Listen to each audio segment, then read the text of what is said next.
এখন সব থেকে জরুরি আপনার সুস্থ থাকা। আপনাকে আমাদের প্রয়োজন স্যার।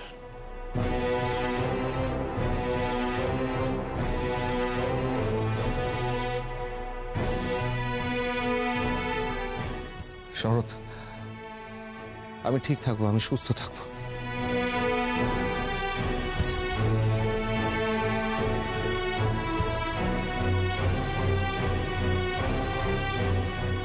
তোমরা সবাই সুভাষের খেয়াল রেখো।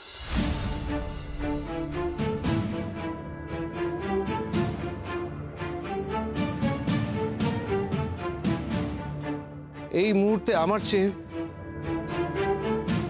এই দেশের সুভাষকে বেশি প্রয়োজন।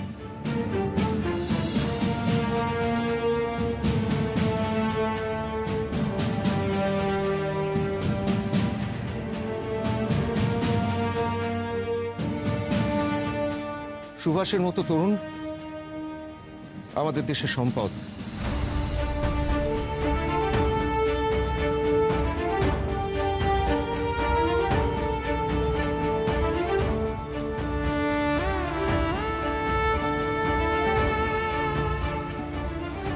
আমাদের সকলের কর্তব্য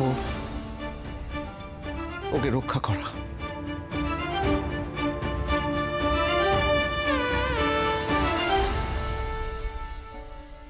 আমার দৃঢ় বিশ্বাস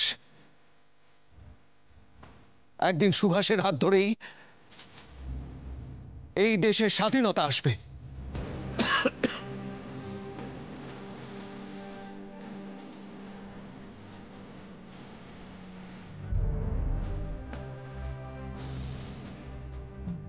মেজদা, এবারে চলো, দেশবন্ধুকে ট্রেনে তুলে দিয়ে আমাদের বন্দর যেতে হবে। হাতে আর সময় বেশি নেই। আসি।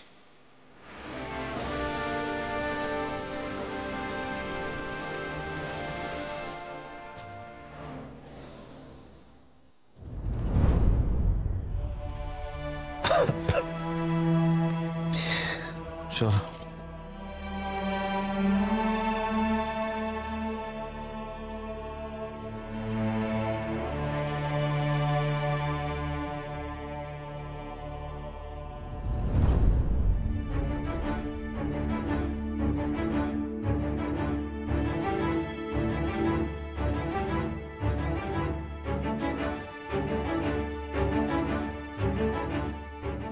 वंदे मातरम। वंदे मातरम। वंदे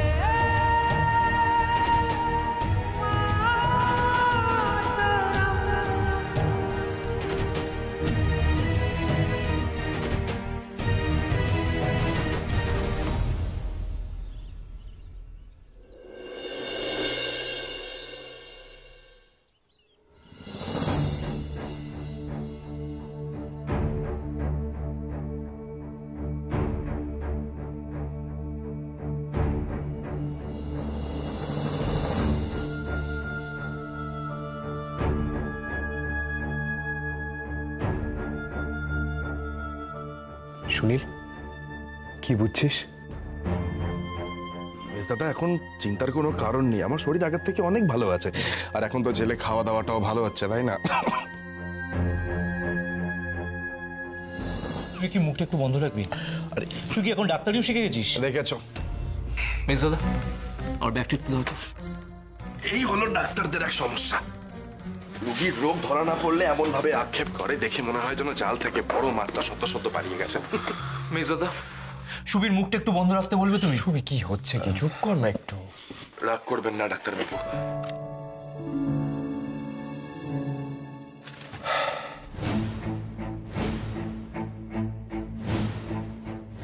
নতুন দাদা, এত খসখস করে কি লিখছো? আমায় বলে লেখো। সুবি, আমি সরকারি ডাক্তারদের সঙ্গে একমত।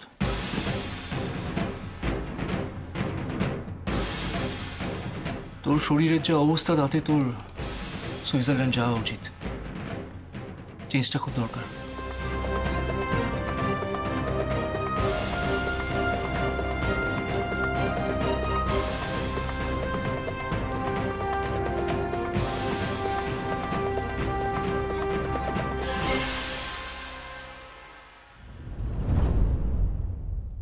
মানেটা কি নতুন দাদা? দেশে কি একমাত্র আমি অসুস্থ যে আমাকে সুস্থ হবার জন্য একেবারে সুইজারল্যান্ড ছুটতে হবে?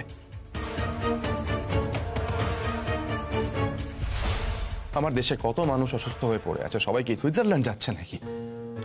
আমাদের দেশে, আমাদের ভারতবর্ষে এমন একটাও জায়গা নেই যেখানে আমি সুস্থ হয়ে উঠতে পারবো। সুবি, দেশের মধ্যে থেকে যদি তোকে সুস্থ করে তোলা সম্ভব হতো তাহলে আমি সুইজারল্যান্ড যাওয়ার কথা বলতাম না। দেখ, একমাত্র ওখানকার আবহাওয়াতেই তুই সুস্থ হতে পারিস। তুমি বুঝতে পারছো না নতুন দাদা। মিস দাদা, তুমি কিছু বলো। সুনীল, দেখ, তোদের ডাক্তারদের কথা আমি অমান্য করছি না, কিন্তু একটা কথা বলতো, সুইজারল্যান্ড তো ঠান্ডার জায়গা, তা সে আমাদের দার্জিলিং বা সিমলায় সম্ভব নয়। না মিস দাদা, শুধু তো আবহাওয়া নয়, খাওয়া দাওয়া, বিশ্রাম সবটা মিলিয়ে চেঞ্জটা দরকার হয়, আর সেটা এই দেশে থেকে কোনোভাবেই সম্ভব নয়।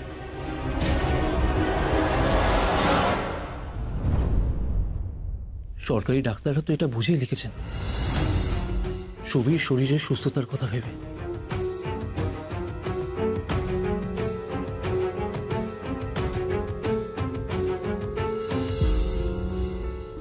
তুমি একেবারে ভুল ভাবছো নতুন দাদা।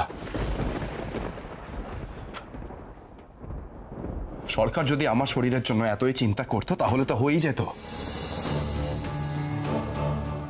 কেউ আমার স্বাস্থ্যের কথা চিন্তা করছে না এখানে, এটা ওদের পরিকল্পনা।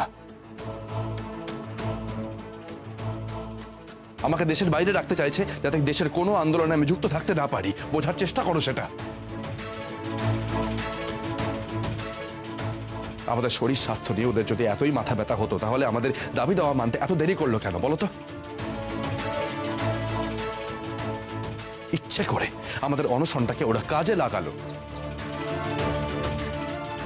অনশন করে করে আমি অসুস্থ হয়ে পড়লাম, আমার শরীর ভাঙলো, অমনি হঠাৎ সরকার দয়ালু হয়ে উঠল। এটা ওদের পরিকল্পনা নতুন দাদা, আমাকে দেশের বাইরে পাঠানোর। দয়া করে তুমি এই ফাঁদে পা দিও না। সুবি, আমি কারোর ফাঁদে পা দিইনি। আমার নিজস্ব একটা বুদ্ধি বিবেচনা আছে, যেটা প্রয়োজন আমি সেটাই বলেছি। আরে তুমি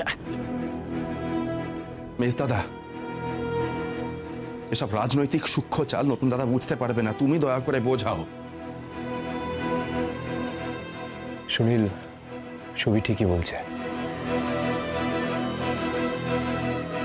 ওর কথাগুলো কিন্তু ফেলে দেওয়া যায় না। মেজদা, সুবি যদি ডাক্তারিটা বুঝে তাহলে আমাকে দিয়ে স্বাস্থ্য পরীক্ষা কেন করানো হচ্ছে? আর তুমি বা এত জোর করছো কেন? তুমি আমায় একটা কথা বলো তো, তুমি ভয় পাচ্ছ তাই না? সরকারি ডাক্তারের ফরমানের উপর কলম চালাতে তোমার ভয় করছে। নতুন দাদা, আমি তোমাকে বলছি তোমার কোনো চিন্তা নেই, আমি সুস্থ হয়ে যাব। তোমার যেটা ভালো মনে হবে তুমি সেটাই লেখো। সুবি, যেটা আমি লিখেছি সেটাই আমার চিকিৎসা। আমি তো বললাম, আমি সরকারি ডাক্তারদের সঙ্গে সম্পূর্ণ একমত। এটাই একমাত্র করণীয়। তোকে সুইজারল্যান্ড যেতেই হবে।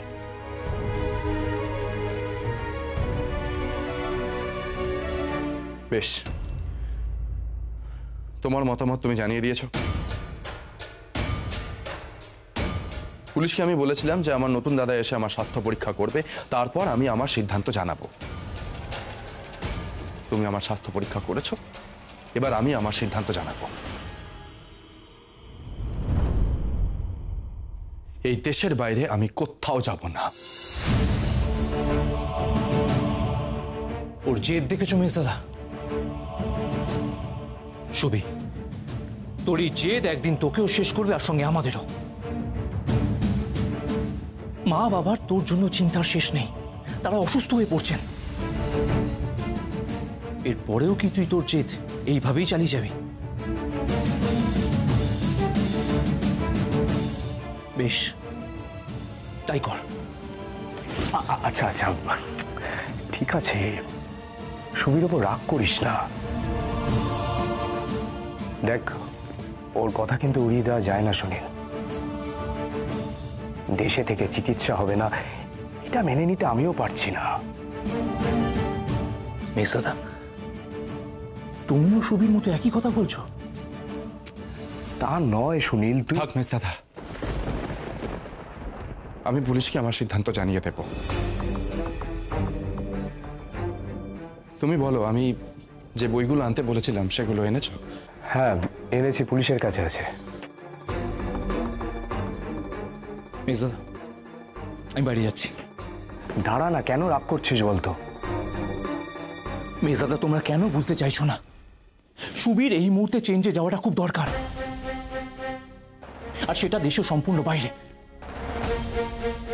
সুবীর মন শরীর দুই ভালো থাকার জন্য এই দেশ থেকে দূরে থাকা দরকার। আর আর এটা আমি কোনো ভয় থেকে বলছি না, এটা আমি সম্পূর্ণ নিরপেক্ষ হয়ে বলছি। ওর জায়গায় যদি অন্য কোনো রোগীও থাকতো তাহলেও আমি একই প্রেসক্রাইব করতাম মেজদাদা। আর সুবীর তো আমার ভাই, ডাক্তার রোগী সম্পর্কের বাইরে গিয়ে ওর জন্য কি আমি একটু বেশি কিছু ভাবতে পারি না? তুমি বলো, ওকে বোঝাও মেজদাদা, একবার বোঝাও।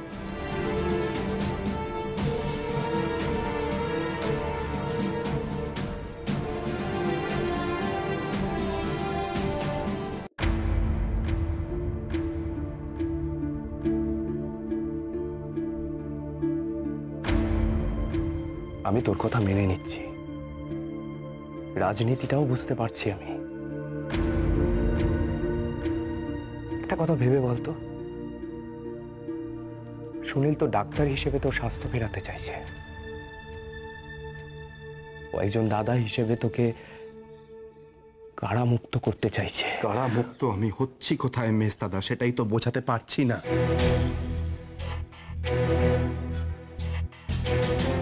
এখান থেকে সুইজারল্যান্ড চলে গেলেই কি আমার মুক্তি হচ্ছে? হ্যাঁ, আমি এই জেল থেকে বেরোবো, কিন্তু সুইজারল্যান্ড গিয়েও তো আমি বন্দি হয়েই থাকবো। আর বন্দি থেকে আমার কিসের স্বাস্থ্য উদ্ধার হবে বলতে পারো?